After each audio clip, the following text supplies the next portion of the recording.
কি করবো? আমি এক ট্রাক খাওয়া আনছি, ওটা চলে যাচ্ছি, তার আগে আমি এটা দিয়ে এটা কিসের? বাট এটা আমার মা জমাইতো, মারা গেছে 4 বছর আগে, সে মারা গেছে। আমি জানি না এটার মধ্যে কি আছে, আছে অনেক কিছুই আছে, কি আছে আমি জানি, এটা আমি দিয়ে গেলাম।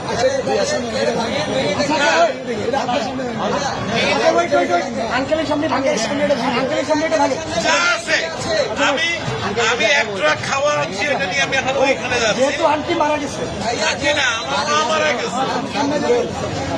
এটা তো বহু মূল্যবান, মানে আমার কাছে এটা অনেক মূল্যবান, 2 টাকাও থাকে, অনেক মূল্যবান। আপনি কি চান আপনার সামনে আমরা এটা ভাঙবো? আপনি দেখতে চান? যদি চান, আচ্ছা আপনি চান, আপনি যদি চান, আপনি চান,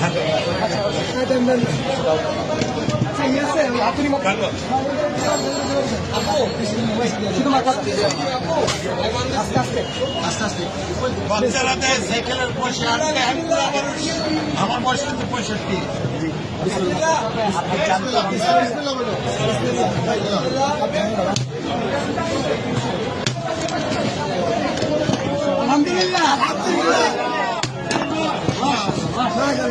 এটা আমার মায়ের জন্মানোর পয়সা। নিজের হাতে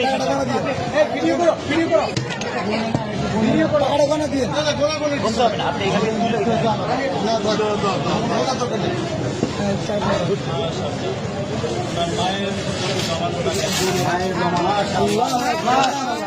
মারা গেছে।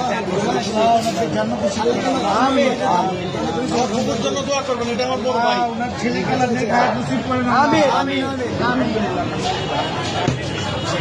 তোমরাই তাকে সদ্ব্যবহার করবে, এই আশায় আমি আছি।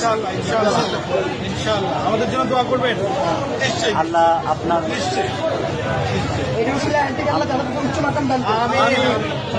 আঙ্কেল, আপনাকে ধন্যবাদ আমাদের বৈষম্য বিরোধী ছাত্র আন্দোলনের উপর ভরসা রাখার জন্য। আপনার মৃত মায়ের মহামূল্যবান এই জমানো টাকা আমাদেরকে ডোনেট করার জন্য আপনাকে অসংখ্য অসংখ্য ধন্যবাদ। আমরা আপনার প্রতি চিরকৃতজ্ঞ থাকবো। আপনার আমাদেরকে অনেক মায়ের জন্য আমাদের সবসময় দোয়া থাকবে। Wish you all the best. Thank you so much. আমি কিন্তু একজন প্রবাসী, আমি এখন ওইখানে একটা ট্রাক মাল আছে কিন্তু আমার, আমি নিয়ে আসছি, এখানে তো অন্য জায়গা নাই, আমি এখন ওইখানে। ভাই আঙ্কেলকে টিস্যু দিন। পানি আছে, পানি আছে, পানি লাগবে তো। পানি আছে, একটা বোতল পানি দাও। আঙ্কেল আঙ্কেল আঙ্কেল আমাদের থেকে এক বোতল পানি নিয়ে যান, এটা আমাদের জন্য।